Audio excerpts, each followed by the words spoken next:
You know, we did this in Mombasa, we did this in Nairobi, and this is our third edition, as Victoria says, edition number 3. What has amazed me, this edition number 3, we have no defaulters.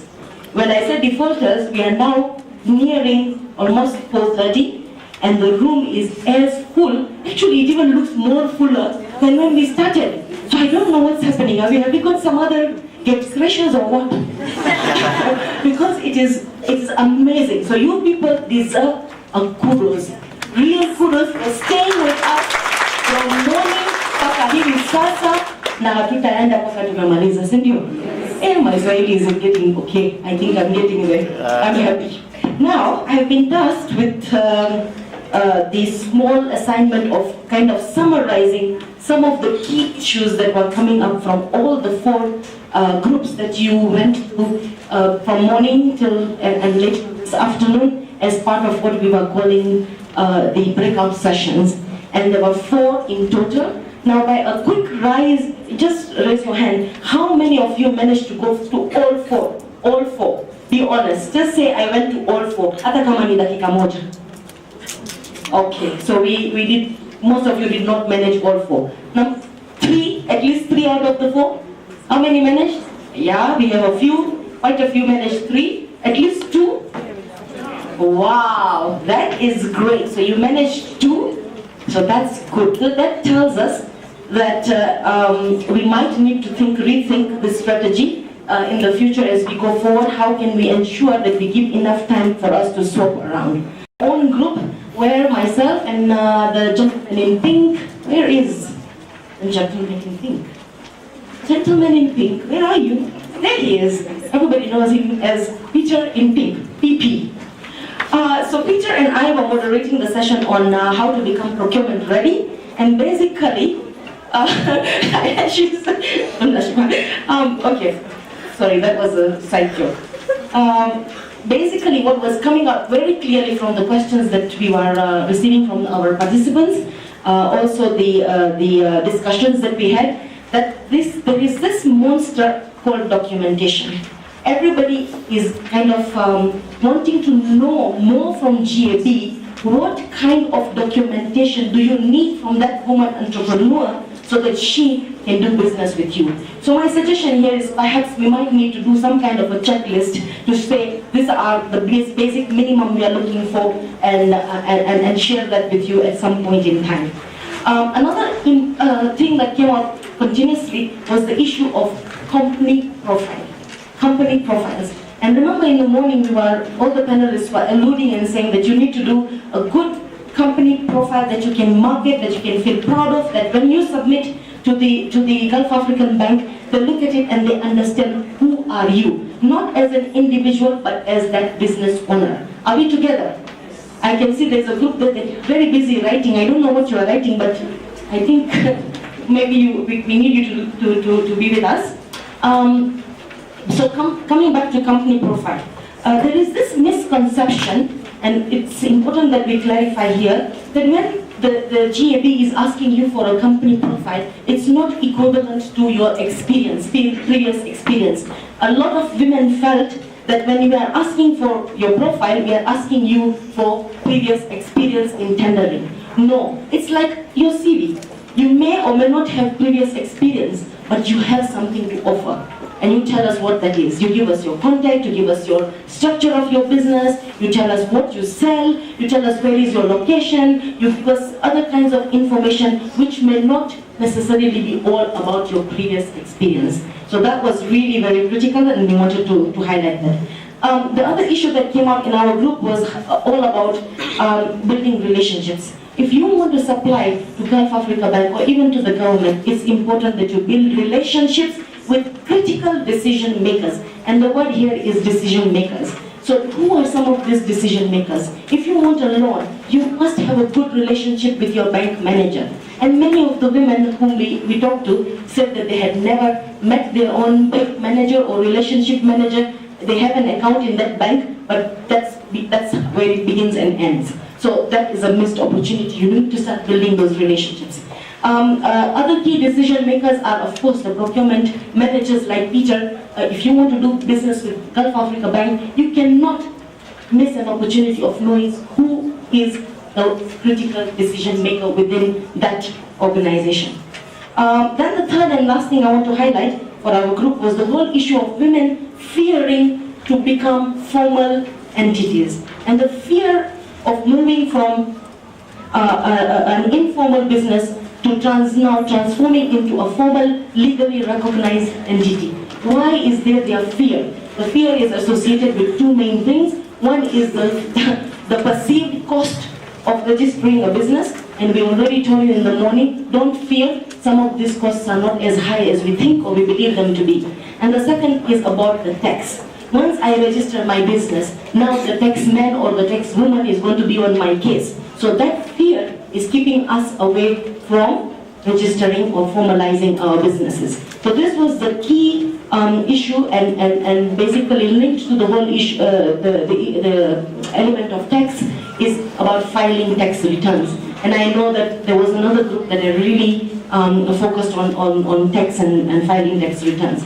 So moving on now is to the group that was focusing. This is by the group, the moderators were Madam Saada Mohammed, and who else was with Saada, because I know Mumina was with Stephen. Okay, Stephen was with Saada. And basically what this group was looking into, or going into details, was about how to acquire trade finance, LPO, LSO financing.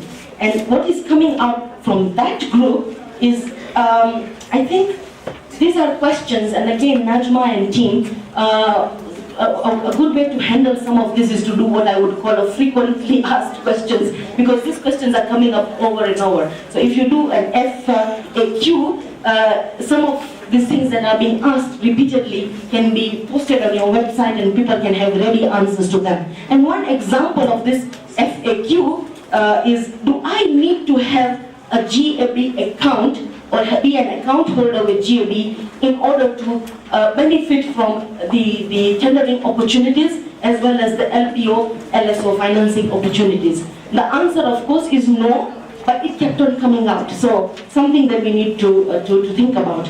The second simple question that I think we need to recognize is, do I need security?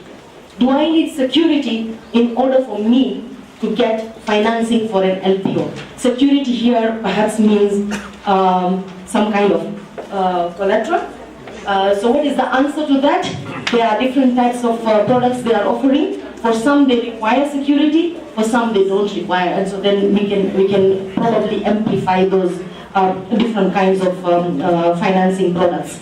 And then the third question, I think to some extent it was answered in plenary and during Najma's presentation, but it has been highlighted again, and that is, what is the maximum amount of loans that or advances that GAB offers on an LPO? What is the maximum amount?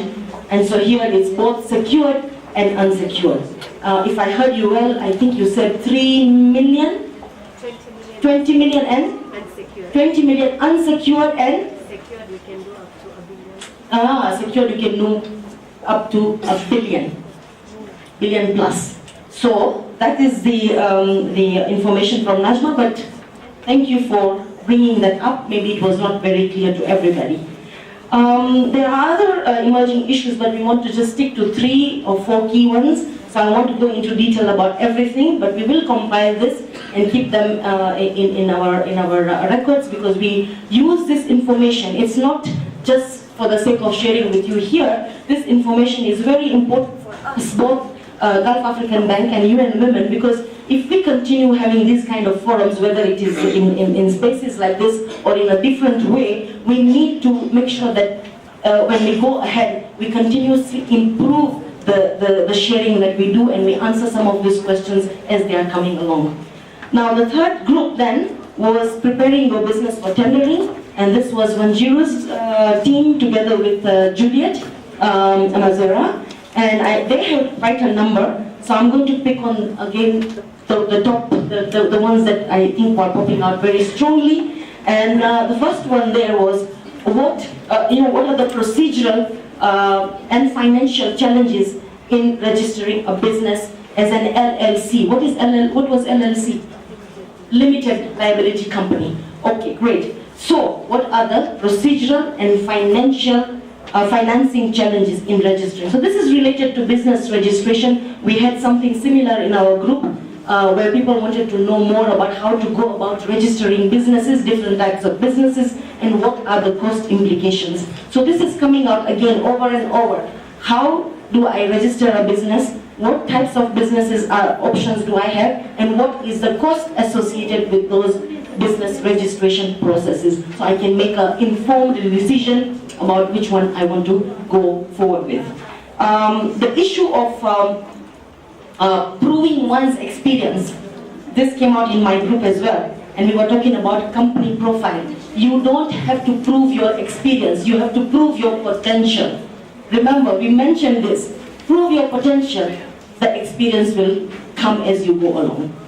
I think this is very interesting and I really don't have an answer for it. It is not a situation that is peculiar to Kenya. It is a worldwide issue, and this is about corruption. And procurement, whether public or private, is kind of a sector that is, I would say, vulnerable to corruption. And it happens all over the world. So, here, I think the ladies were raising the concern about how do you handle corruption in accessing government tenders, particularly in the county level.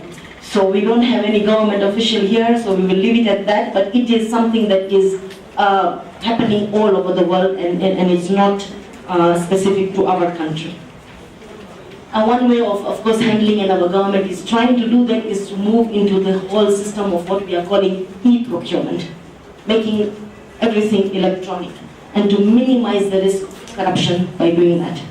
The fourth, I think the same group, Wanjiru's group and Julia's group, I went into quite a bit of discussion around the whole issue of taxes, specifically filing tax returns, and what happens in cases where you are unemployed and you fail to file tax returns, and also the whole issue of,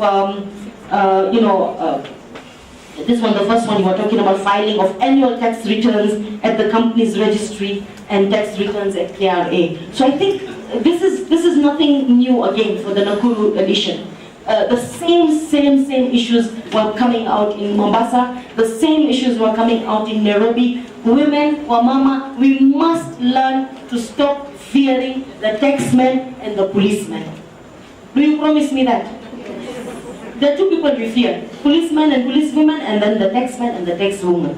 But if we want to advance, thrive and grow in business, we must learn to put our fears aside. Otherwise, we are not going to go anywhere.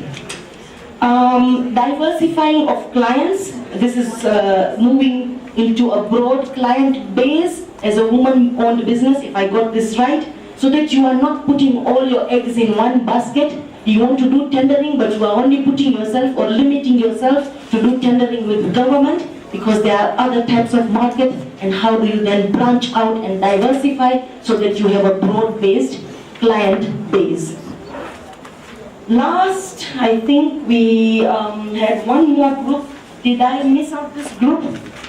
There is one group who has not submitted they have not filed their returns, or did it fall? Where is Lydia's group? Where is it? Can you show me? Have I mixed up the papers quickly, if you don't mind?